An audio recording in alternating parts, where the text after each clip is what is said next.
Hello and welcome to part 3 of our video summarizing all you need to know about Napoleon Bonaparte. My name is Sarah and today we are going to cover Napoleon and the Haitian Revolution. Specifically, beginning with some context in order to understand how and why it happened, giving you facts and events that led to the emancipation of Saint-Domingue. This video is really useful, especially if you are studying French history as part of your coursework or exam, as I'll get into the details you need to know to get top marks. So let's get started. First, some context and background. So between 1791 and 1802, people of color and mulattoes in Saint-Domingue struggled to become emancipated. Slavery was always a controversial topic there because some people wanted slavery while others wanted to abolish it. There were many thoughts of what emancipation actually was. It meant that there was no more slavery, people of color would have the same rights as whites, and slaves would be able to own their own land. Slaves thought that owning land was the key to their freedom. But because slaves were seen as society's lowest, at the time they had basic rights, but they still weren't allowed to participate in Saint-Domingue's political process. The fight for emancipation began in 1789, when the Declaration of Rights came out. Some of the free people and people of color went ahead and created their own societies, such as the Society of Friends and Society of American Colonists. Through these organizations, they rallied and listed their demands. Many of these groups drafted their own decrees saying that they wanted to be promoted under the same conditions as whites, have representation in the same assembly, and let black and mulattoes serve in the government. By 1790, revolts started to break in Saint-Domingue. Those who demanded rights were often executed. The violence continued and slaves started to take part. Slaves would participate by attacking plantations and their owners. They wanted appropriated land and subsistence farms they could live on. Plantation owners were surprised by these revolts because many of them believed that slaves were not smart enough to plan the revolts. There was also fear that slavery revolts would jump to neighboring islands that the British and Spanish owned. In February of 1793, Britain and Spain entered the war in Saint-Domingue. The British and Spanish used tactics to get slaves on their side. In May 1793, provisions of the Code Noir were upheld. The French agreed to have plantation owners used less violence as well as receive more days off. The French used this tactic to try and lure slaves onto their side. Many slave and slave leaders refused to join because of the arrival of the new Governor-General, Galbaud, who was seen as very radical. In 1793, the Proclamation of Emancipation was issued.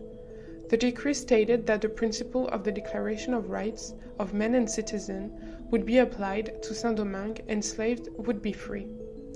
Even though the slaves were considered free, they were still forced to follow labor agreements and stay on the plantations and do the same work they did when they were slaves. They also had to follow an elaborate set of restrictions, for example, having permission to leave the plantation.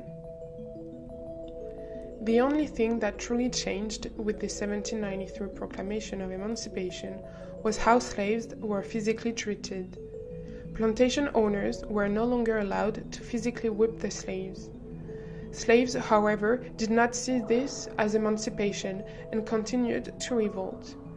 They still believed that they could get a better deal.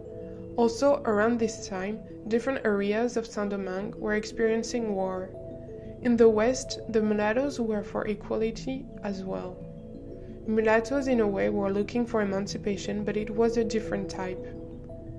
The mulattoes were looking for having the opportunity to take part in Saint-Domingue's political process.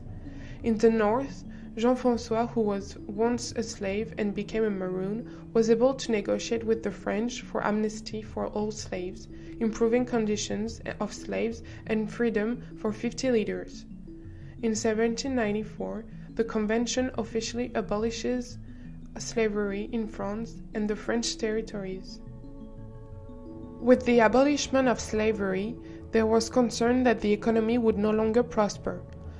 Because of this concern, right after the decree of 1794 was put into effect, a new work code was created which made plantations owners give former slaves a third of the plantation revenue and an additional free day. Former slaves were still resisting against this and began to appropriate land for themselves. Even though slavery was officially abolished, the struggle would still continue for Saint-Domingue. There was struggle to enforce the emancipation of slaves.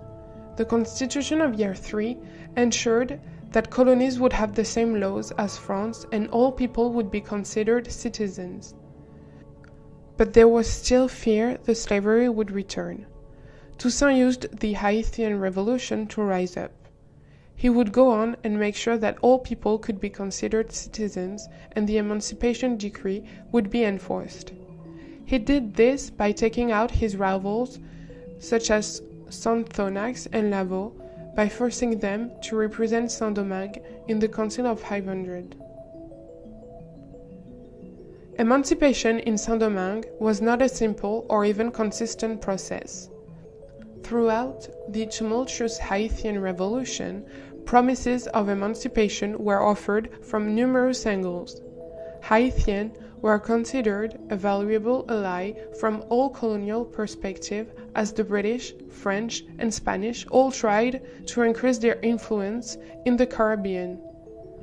Toussaint and André Rigaud, among other leaders, were forced to consider multiple offers of emancipation. Ultimately, the path to emancipation proved more difficult than any could have imagined. Saint-Domingue first experienced emancipation when Civil Commissioner Saint-Thonax proclaimed freedom for slaves in the northern province of the island in 1793. This freedom entailed severe restrictions, but it was nevertheless a beginning. However, the conversation on freedom took an immediate turn when the French National Convention abolished slavery in France and all of its colonies. Interestingly, some of the main opponents to the abolishment of slavery were people of color.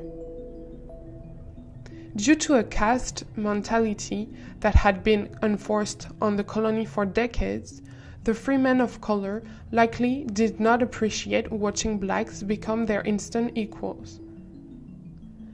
French emancipation swayed the armies of Toussaint, Jean-Jacques Dessalines, and Henri Christophe to join on the side of the French Republic against outside forces. While Toussaint desired to maintain a relationship with France, the loyalties of former slaves were not sold on the French. Prior to the National Convention's emancipation of all slavery, a black rebellion had already begun. Toussaint, who was quickly emerging as the unanimous leader of the rebellion, became engaged in negotiations with the Spanish. The Spanish, who at the time held Santo Domingo, realized the fighting potential of Saint-Domingue's black population. Emancipation was offered to Toussaint and his fighters if the black rebellion sided with the Spanish against their colonial enemies.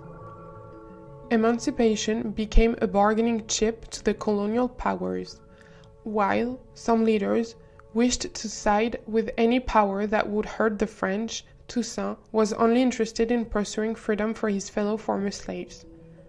The Spanish realized that if Toussaint could be convinced of their desire to enact change, Toussaint's disciplined forces would be on their side. Toussaint remained committed to full abolition of slavery. Following this paradigm, he adopted the language of the French Revolution, specifically in striving for liberty and equality within Saint-Domingue. When word came that the French had officially decreed emancipation and it was not merely a ruse for Saint-Thonax, Toussaint and his followers were quick to switch allegiance to the French. With the rise of Napoleon in France, many feared that emancipation in the colonies would be revoked. Initially, this was not the case. Napoleon continued the trend of using emancipation as a bargaining tool by agreeing to not reintroduce slavery if Toussaint would not invade Santo Domingo. Emancipation proved to be the most powerful issue through the Revolution. In addition to instigating action, concern over emancipation also reigned in the radical ideas of black leaders. Toussaint's Constitution of 1801 established an autonomous, nearly sovereign nation. However, Toussaint would not go far enough to declare independence, fearing such an action would cause a French response that may reintroduce slavery. To prevent misunderstanding, Article 1 of Toussaint's Constitution declared Saint-Domingue as just a single colony of the French Empire. Napoleon's subsequent response and writings indicate his desire to regain control of the blacks in Saint-Domingue. Whether by force or negotiation, it is clear that all interactions between Napoleon and the island would have been self-serving. Emancipation in Saint-Domingue was constantly used as a bargaining tool to win the favor of blacks on the island. Emancipation was a rocky road, with many decrees being said, then revoked later on. However, eventually, the enslaved were freed, though what they could and could not do was limited. They could participate in civil society, but the former enslaved had to stay on the plantations that they worked during their time as a slave. They also were no longer allowed to be violently punished. In 1793, the French were facing issues both continentally and on the island.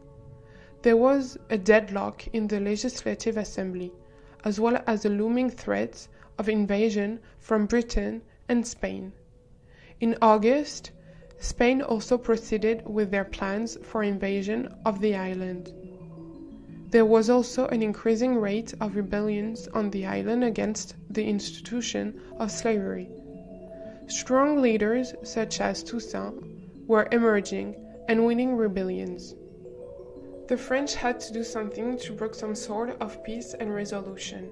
So before emancipation, they tried a few other strategies, such as the Second Civil Commission on September 1792. The commission sent Sonthonax and Haitian with 6,000 troops to Saint-Domingue in hopes that they could enforce the April Decree and end agitation for colonial autonomy.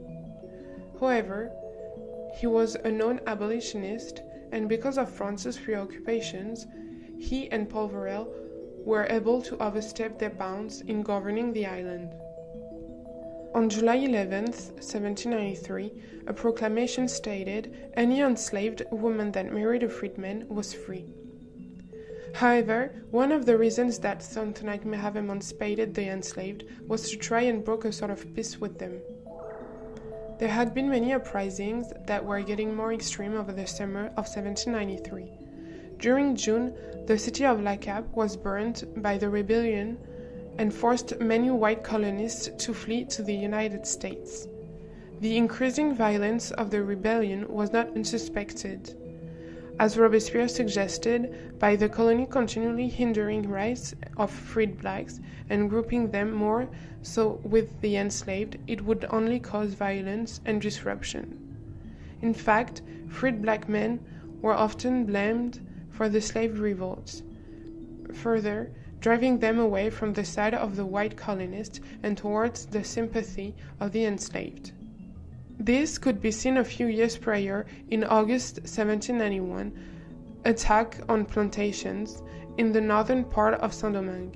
Because white slaveholders did not think that the enslaved had the capacity to plan such an event, they blamed the free blacks and became fearful of them. This fear led to a lot of discrimination, and the whites began to strip free blacks of their rights. Because of this, even more insurrection spread throughout the colony. And because of the growing disillusionment of both the freed blacks and the enslaved, by the end of August 1793, Sonthonax felt that he had no choice other than emancipation to keep the support of the blacks in the colony. He did so to try and preserve the plantation society that so many people in the world rallied on while trying to keep peace. Because of this, the formerly enslaved were made to stay on their plantations, while they would be given compensation for their work, and their masters were no longer allowed to torture or abuse them. So that's it for this video. If you found this useful, give it a thumbs up. Also, do subscribe to our channel where we offer free material that you can use as part of your studies to really get a better grasp of specific areas you might find challenging. Make sure to visit our website where you'll find useful revision guides, model answers, and tools to get top marks. Thank you for listening.